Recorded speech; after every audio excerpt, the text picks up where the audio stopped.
Edenwood Farms have kindly agreed to be a nutrient network farm as part of the Farm Advisory Services Nutrient Network Farms Group. The land here ranges from 3.1 to 3.2 on the land capability for agricultural scale. The soil association is mainly Eckford with some kipping on steeper slopes. The soils are in the Gifferton and Formerk series, and the farm produces fresh vegetables for Kettle Produce as well as combinable crops. Edenwood has been owned by the Black family for around 100 years.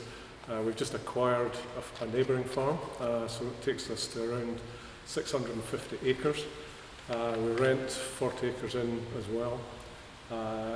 We sit with the River Eden as our bottom boundary, which is pretty handy as far as irrigation is concerned. The farm sits around 40 metres and we go up to 180 metres at the top of the hill just above us. As Neil mentioned, we're all arable. Vegetables are our main driving force here, with malting barley. We have sprouts, lettuce and carrots, and also parsnips this year. So yeah, it's a pretty intensive operation.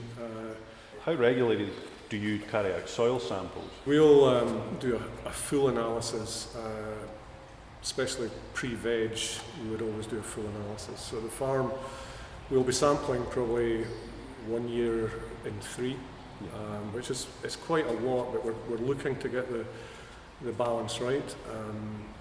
Both farms have now been scanned, so I think that we haven't very spread any fertiliser, but the lime, certainly getting the pHs right.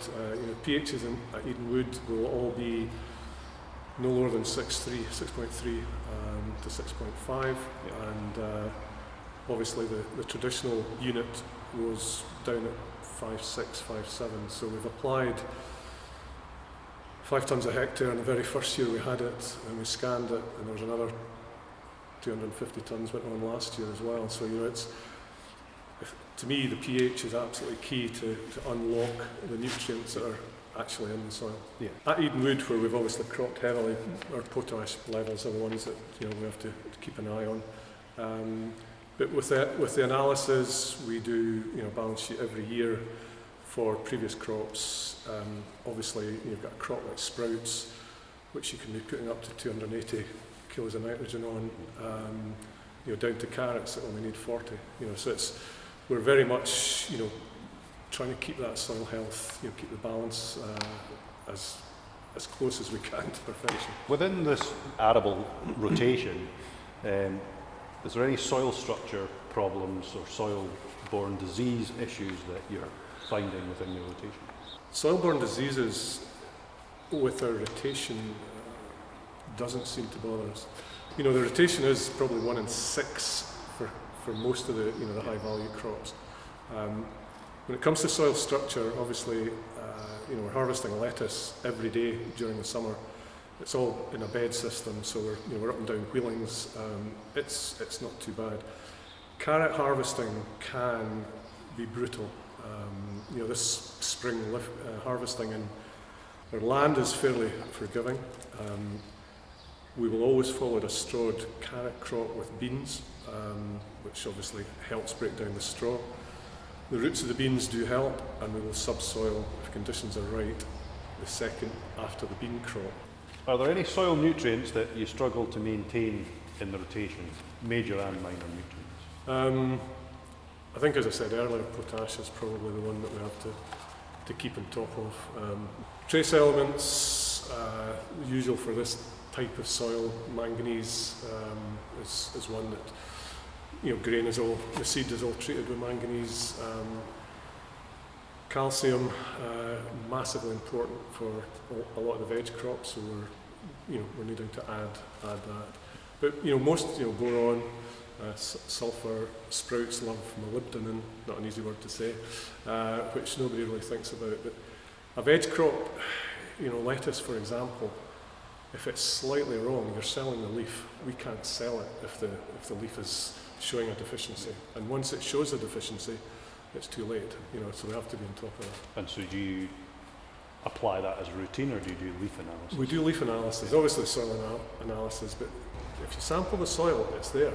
It's how you make sure that it's going to get into the plant. So tissue analysis is a massive part of what we do, and trying to be just a step ahead. So do quality assurance protocols restrict what you can apply? We're obviously part of leaf and red tractor, SQC as well. There's nothing really, we don't use compost, we don't use FY, we don't have access to any FYM. And obviously all of Edenwood is NVZ, a couple of fields at Scott's Target. So the only things there is, just keeping an eye on our nitrogen levels. And have you considered using compost? We've looked at it, but so far we haven't gone down that route. So having just purchased a predominantly grassland farm, are you noticing anything different in the soil makeup and the crop yields you're getting from these fields? When we ploughed it, I was pleasantly surprised at just how good the soil was there. And it's pretty high up. Do you think having a grass clover lay in the rotation would benefit the land if you could make the grass clover clean? Yes. With the rotation that we had a late carrot crop. We do coloured carrots as well. It goes quite late into the season, and if we're trying to follow beans, you can't sow beans late. They have to get in to get a start. So we did leave a field fallow 2 years ago. We chucked a mixture of bird cover and some bean seed and just various stuff. And I have to say that the soil, when we turned it over the next year, the life in the soil was definitely, there was more there. It takes a long time to get the health of your soil, and if you don't look after it, it's away. It takes you a long time to get it back. I think the biology and the health of the soil is something, it's our greatest asset. We don't really know enough about it. I think we underestimate the potential. We have around 75 acres of woodland as well, which makes it a fantastic place. It also throws challenges when you're growing veg, to try and control, pigeons and all the other things that come out of the woods. Wildlife corridors that we create with phacelia, sunflowers, buckwheat. We don't claim for that. It's not, I do it because we've got an empty end rig, and it seems to be the right thing to do. And some beehives in the last couple of years. It's working together. We work the land pretty hard. We drive everything hard. But it's not to the detriment of next year, 5 years, 10 years, 20 years down the line. The first Fife Nutrient Network Farm webinar will be on Friday the 24th of July. There will be links sent out by text message and email, and will be available on the Farm Advisory Service website.